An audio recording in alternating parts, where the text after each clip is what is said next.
Good morning. Welcome to the Flyte Community Sync. My name is Bernhard Stein. I'm with Union.ai, and I'm your host today. Today is February the 21st. Time goes by fast, and we have a packed agenda. Let's take a look at the agenda and at the housekeeping notes that I have to go through to make sure that we're all on the same page. First of all, housekeeping notes. Last week, actually 2 weeks ago, we have been on Riverside, and after receiving some feedback, we made a decision to go back on Zoom. Zoom is just a lot more interactive and allows us to really engage with the community, and that's why we're on Zoom. That's number one. Number two, this Zoom call is recorded. We are going to share it online on YouTube, on the YouTube channel, Flyte YouTube channel. And this is what we see here from Andreas updating slides. Okay, we're going to get to this in a second. And we have it on YouTube. So you can actually go to YouTube on the Flyte channel and always get an update about the latest recordings and see actually previous recordings as well. Last but not least, it's an interactive format. If you have comments, please chime in. When you chime in, introduce yourself, obviously unmute yourself, introduce yourself, and ask your question in a precise and concise way, and to make sure that it's clear to each and everyone on the call.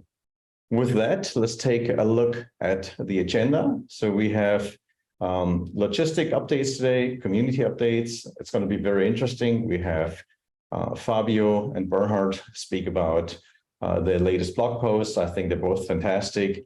We have David Espejo talk about the Flyte governance and the document. And also David is going to give us a lightning talk. With that, let's take a step forward, look at the logistics. There are a couple of things, next slide, please. There are a couple of things we want to talk about on the logistics side. First is we have an open agenda and meeting notes. So there's a document, we put a screenshot right in here that is open, and there's a link. So now you can access this document before the meeting, after the meeting. You can add yourself as an attendee, which is very helpful. If we go back and have conversations, you know which meetings you attended. Also for us as a community, it's easier to see who's in there, but it's completely voluntary for you to add yourself to the document. That's number one. Number two is we would like to go to a community-driven agenda, at least have one item on the community-driven agenda as well, which basically means that you can go in there and suggest topics in the open agenda. We don't have an area right now where this is going to happen or could happen, but we would say just, add an area for yourself, say suggested topics. We're going to review them. Most likely David Espejo will reach out to you and clarify what the agenda item is, and then we get it set for the next meeting. And last but not least, we want to talk about volunteer note takers. It's always good to have notes for each and every one of our meeting attendees to go back and see what happened. And so today we start with volunteering note takers. And my question for the community is, who would be our first volunteer today to take notes for this community sync? See, not so many. I guess if nobody does, then I will ask David, can you be our note taker for today, David? Yeah, sure. I can do it. Okay, fantastic. Love it. Okay, cool. So let's go on to the next slide. So we're going to talk a little bit about some of the blog posts that have been put forward. One of the very, very cool blog posts and pieces of work that have been done is by Fabio, Dr. Fabio Graetz. I should always say your full title, Fabio. Appreciate it. So Fabio, please introduce yourself. Tell us, what your affiliation is with Recogni and what you have done on Flyte, and why people should actually take a look at, debugging ML training runs with the technique that you're proposing. I think it's very intriguing. Go ahead. So yeah, thanks for the introduction, Martin. I'm Fabio. No need for full titles here. I've been a Flyte user for 1.5 to 2 years, I would say. Used it at my previous company, where we introduced it after doing comparison between different orchestration frameworks. And now at my current company, Recogni builds perception systems for autonomous driving, a very fast accelerator chip, and we have perception teams that develop kind of perception models for this chip. And they are my client. I'm in the MLOps team, and I run a platform, or my colleagues and I run a platform for them that they use to develop these perception models. And yeah, one thing that I've seen often in, like, not specific only to Flyte, but in general, when ML engineers move their trainings to the cloud, is that they revert back to like print debugging. When developing locally, they put a breakpoint in their IDE and use visual debugging. But then some things you can only debug when running in the cloud. For example, when you need access to GPUs, which you might not have locally on your development machine, or maybe access to data that you can't have on your development machine. Like, there are some scenarios where you do need to debug the actual job or workflow running in like the actual environment. And then something that often happens is that you put a print, like reach this point, reach this point, that's the value, started, then realize, oh damn, it failed because of that. Then you put another print statement and start it again. And of course, things like fast registration or so, they make that quicker, but still, like, it's kind of an iterative process that's annoying and that isn't necessary. And I wrote a blog post about how this can be done faster using a library called debugger, which is from Microsoft. Can I share my screen here, or can't I? Yeah, totally. I can. Then maybe I'll just show quickly that makes it clear. You can see my screen now? Yeah. Okay, cool. So in the blog post, I basically show how to get a simple Flyte setup, but I think you all know how that works. I show a quick workflow that uses some scalar and data set to do a very simple training, and then how to run that, and then to have kind of a setting where one can debug something. And you need to install this library from Microsoft called debugger for this technique to work. And then in your training, at the point where you want to attach your visual debugger, you import this library, and you start a debug server, you wait for a client to connect, and then set your breakpoint. And then your Flyte workflow will start. It will like run to this point, and then it will wait for the client to basically attach. And then in the blog post, I explain how in VSCode you can attach to this debug server by, like, VSCode users probably know how this works, by creating a launch JSON file, telling it to attach to a remote process. You say then here on where this process, or where this debug server is reachable. So it's reachable on localhost and the default port of debugger. So you need to make this debug server available on localhost, but you can do that simply by port forwarding. So the next thing that we will do is, after starting the workflow, is to figure out the name and then port forward. And then you can, in VSCode, just press the start button to debug, and your visual debugger will attach to the running workflow in the Kubernetes cluster, which is pretty cool, because then you can inspect the objects that you have here. You can step through your code, and don't have to rely on putting print statements and then pipeflight run again, and then putting another print statement and then do pipeflight run again. And like, there are situations where this can really save time, where you can't debug locally, because there are certain things that you can only debug in the cluster. For example, when you need GPUs or some other reasons. And this way, you can have the benefits of visual debugging that you normally only have locally, but this thing actually runs in the cluster, which in some situations has saved me quite some time. One thing that I want to point out is that there's a library from Google, or it's a plugin for VS Code called Cloud Code, I think, that takes care of this port forwarding part, but it relies on the predecessor of debugger. Forgot the name of it.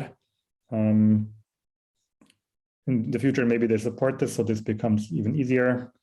But I think also port forwarding the debug server is not a big hassle for the benefits that you gain. So yeah, that's the blog post in a nutshell. Do you have any questions about that, about the method? Awesome. Anybody having any questions? I think Andreas likes it. Like the clapping, Andreas. Who is actually this? Somebody's clapping there. Sir, and you like it. Good stuff. So I think we should probably make sure that we have, David, a link on the Flyte community page. Kathan, you have a comment real quick. David, we should probably link to that very important blog post. I think this could save ML engineers a whole lot of time on the debugging process, so we should really make sure everybody can get to this. Keithan, you have a question. Yeah, as usual. Fabio, this is great, by the way. When I saw this, this was amazing. I had a quick question or a comment. For the folks who are not as adept as finding out, I guess you have to find out the pod name, etc. Would you recommend us adding something in Flyte Kit Remote that could simplify this? You mean to figure out the pod name? Yeah, and so that, like, even you could even completely port forward automatically. But I don't think you should do that, because that kind of couples you with the backend. But at least simplify some of the steps. Yeah. So if I understand your question correctly, is whether it should be simpler to find a pod name so that you can port forward than having to use kube control. I mean, our engineers, that don't use kube control, they use the stack driver loggings that you can reach from Flyte console, and there in the query you also see the pod name. Okay. So that's a quicker way to get to it. And honestly, would say it doesn't have to be easier than that. It still relies on you being able to port forward. Which is server started in that pod. So for that, you can I always use kube control. I think there are ways in VSCode specifically to port forward from pods only by using some plugins, Kubernetes plugins. I don't know if it has to be simpler than that. I think the pod name you can figure out rather easily from going to the stack driver logs if you have them configured. And also from the execution ID, which you see in Flyte console. So Jeev has an idea. So we actually can put links, right, for log links. I don't know if it's possible to put a code server link into the task. You don't have to even be in the task execution by Jeev. The log links are completely configurable and they're arbitrary. But I don't know if code server has a deep linking system. I don't know. Jeev, do you want to comment? Maybe unmute and. Hey, no, I was just kind of throwing this idea out because you can run. So Fabio's running VSCode on his laptop or his local machine, presumably. You can actually, so we run Code Server, which is this open source, browser-based IDE. And we're actually, we read your blog post, Fabio, we were super impressed by it. And we were playing around with some ideas locally. And since we already have Code Server running on our Jupyter Hub platform, we were looking into ways of kind of just hooking this up directly into a Code Server debugger, essentially. And so then you don't have to port forward because you're running on the cluster and you have access to the pod IP already. But I was wondering if there's a way to have a link that will start from some portal of a Code Server instance that allows you to kind of debug this. But obviously, it has all the shortcomings of not having your local IDE set up and everything. Right, but just a wild thought. No, it's pretty cool. Fantastic. Let me ask you one thing, Fabio. I like your medium profile, bespoke shoemaking. What's easier, coming up with solutions like this for debugging or bespoke shoemaking? Don't need to answer, but I think this is pretty cool. Awesome. Bespoke shoemaking is very tricky. I learned it for years doing my master's as a hobby. It's very difficult. Okay, good. Love that we have the easy Flyte solutions here. Then instead, we're going to do a separate talk about bespoke shoemaking in the future. Okay, cool. Awesome. Thank you so much, Fabio. This is pretty cool. Keep it coming. I think we all love your contributions and your comments. And, just going to say thank you in the name of, from the point of the community. Awesome. Let's move forward. Let's switch back. Tyler, if you can go back to the screen. We're going to go to Bernhard. So, Bernhard Stadlbauer, you're here, I assume? Yeah, I'm here. Awesome. Hi, Bernhard. So you wrote a pretty interesting, not only blog post, but I think you also worked on the integration with Dask. So tell us a little bit about why it matters. And obviously Dask has been a big thing, but tell us what motivated you and what people should know about the integration and the blog post. So hello, my name is Bernhard. I've also been a user of Flyte for the past, I want to say 2 years, roughly.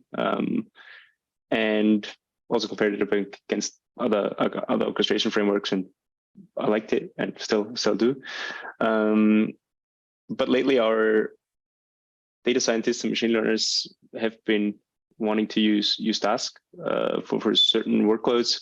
Especially, I do work in the geospatial domain, and Dask has gotten a lot of traction there with a few projects coming up that manage large spatial workloads, and they mostly rely on Dask as a backend. So we figured, why not try? And some of it has been working quite well for us. And then having seen that there's already a Spark integration, array integration, and all of them having a very similar compute model, I thought, why not add a Dask plugin? And the TLDR of it is, usually it's very tricky to manage Dask clusters, similar to how it's tricky to manage Spark clusters or array clusters, because you want to have the same Python environment and the same Docker image everywhere. And ideally, for production use cases, you want to spin up the cluster, run a workload, and tear it down again, so that you can make sure that all the dependencies are the same. So that's why we figured, okay, if Flyte could handle all the infrastructure concerns for us, spin up the cluster, run the workload, tear the cluster down again, that would be pretty nice. And we first started off with the Flyte plugin that had some issues in terms of cleanup. So if certain pods went out of memory, the cluster didn't clean up nicely. And so I figured I could contribute a backend plugin in Go. And that's basically what the blog post is about. The blog post is on the Dask site, so it focuses more on the benefits of Flyte rather than on the benefits of Dask, because I wanted to get people familiar with Flyte. But yeah, it shows a small example of how easily you can spin up a Dask cluster. Fantastic. We love it. Any questions or comments for Bernhard?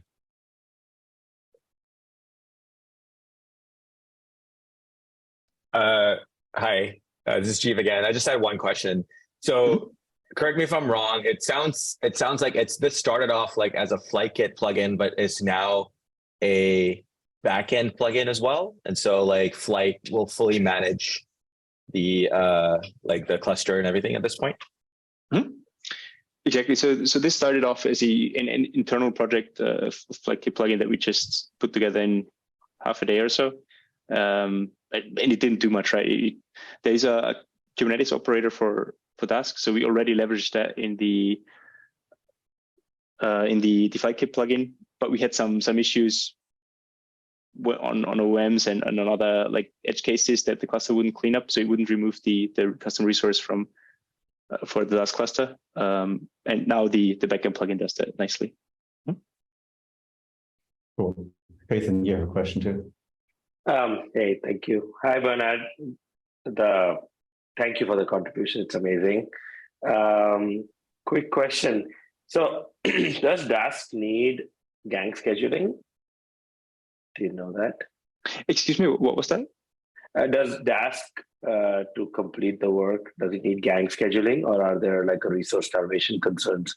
Like, for example, the worker group, if you have an arbitrary sized worker group, what happens if all the workers are not allocated? Is that okay? Is Dask still able to make progress? That is okay. That is okay. So basically, the way the compute model works is you have to bring up a scheduler. In our case, we also have to bring up a client. So basically, we bring up two pods, one simulated client and one scheduler. They call it a Dask job in their terminology. And then you can bring up different worker groups. And whenever a worker starts up, it connects to the scheduler. And it's resilient to when a worker dies. It's not great sometimes because sometimes the worker has some state. So that's why they also don't rely on Kubernetes auto scheduling. But in general, it's fine if a worker dies and gets restarted somewhere else. And also if a worker, like in case of multiple Dask jobs or Dask and Spark and Dask and Ray, all of these things working now in a Flyte cluster, right? It may be possible that you may not get a resource. And in those cases, there is some starvation concerns that can happen, right? Yes, there are some certain timeouts we also ran into those. So we ran into those. There are certain timeouts you can set. We might want to change the defaults in Flyte here a little. At the moment, it's somewhere around, don't pin me to it, half a minute or so. And of course, if you don't get any workers, or especially if the scheduler doesn't come up, then you get issues because then the task can't connect to the scheduler. And so we might want to tweak a few things there. We're currently ramping this up in production, and so far it's been okay, but especially on high workloads, we have seen some flakiness. Yeah, there are a couple of things that we have been working on essentially within the scheduler tweaking. So with the Kubernetes schedulers, right? So we could sync up, share notes, absolutely. And one last one. So you mentioned you started with a FlyteKit plugin. I know FlyteKit doesn't have the terminate handle today. I think a lot of people have requested, and I think we should be implementing because we do send a SIGINT, etc. Would that still have been a preferred method out, or do you prefer now the backend plugin? That's it. The backend plugin is nice. It was a lot more work, definitely. So I spent quite some time. I also have never worked with Go before, so it was a kind of a personal project that I just wanted to get into something new. But it just feels way nicer and cleaner because the resource cleans up where it should clean up. I feel like that's the place it belongs to. I'm also not sure when you get an out of memory, for example, on the client, basically, which is what we've used for the FlyteKit plugin. I'm still not sure if things would clean up nicely. Probably not. We tried a couple of things, but we couldn't really get it to work nicely. Yeah, you're right, actually. So we are working on I don't know if you guys have seen the RFC. I would highly recommend Fabio, Bernhard, everybody look into the RFC for out-of-core plugins. These are language agnostic plugins that are coming into Flyte soon, hopefully in the next 2 months or so. You should be able to write them, and with a Python first, of course, native interface. And the goal there has been to make everything run locally as well as remotely. And for people who are not really familiar with Go, use Python or any other language to write their plugins in and drop them really without impacting Propeller. Now, the important thing over there is latency and making sure that Propeller is safe. But please comment on it. We would love to hear more thoughts and ideas and questions. Kevin from the Union team has been doing performance benchmarks internally to make sure that it works as we expect. But I think he should have more to share soon. Okay, cool. Awesome. Thanks, Ketan. Fabio, you had a quick question. Let's see. Yeah, I have one question to you, Ketan. Does that mean that also the plugins in Propeller in Go have their own dependencies then? Because there are many plugins, and that makes dependency management a bit complicated sometimes, right? That is absolutely right. This is one of the reasons why we wanted to do out-of-core plugins, right? But when we first started, out-of-core plugins is an over-engineered overkill, right? As the number of plugins has increased, we still I don't think the dependencies have been that bad, to be honest. I would ask Bernhard when he had a task. But I think, where we really see the biggest problem is the Kube client dependency management. So people, some of them use really old ones and don't upgrade, etc., and that causes a problem. So that's where we want to move finally all plugins to an out-of-core model. Awesome. But we wanted to move quicker way, and that's what we did is the web API plugins to an out-of-core model. But let's take it offline. Happy to discuss and share more. Sounds cool though, because the Kubernetes dependency also caused some headaches for me when trying to upgrade some of the client plugins. Yeah, the out-of-core is just a service, so completely independent processes. Cool. Thanks. Awesome. Thanks, Ketan, for the explanations here. And Bernhard, I think one request that we have, when you get feedback from actually the Dask community, it would be fantastic to consider potentially a session for Flyte for Dask users. We can actually do this here as well. I would love for you to let us know, what the interest is, and we can talk offline. But let's make sure we get the Dask folks and Dask communities a little bit more engaged with Flyte. Awesome, great stuff. Thank you very much. Okay, cool. Links and resources real fast. Just want to make sure we don't forget about links and resources. Same procedure. Every 2 weeks, we show you the links and resources. You can connect with Eduardo, Katrina, Samita. Take advantage. I think this is really what Søren was speaking about, the community and also the contributors here. Do this. It's really super valuable. Next slide is then the next community sync, I think, March 7th with Felix from RoboSaption. It's going to be super interesting. Again, we're back on Zoom, as you noticed. And last but not least, there are a couple of things you can do. Check out the YouTube channel, look into the newsletter Flyte Monthly. And if you're not on Slack, join us on Slack. So with all of that, I just want to say thanks to all of the community members and the presenters today. This was fantastic. Have a wonderful day, and I see you in 2 weeks from now. Bye-bye. You too. Have a great day. Thanks. Bye. Thank you.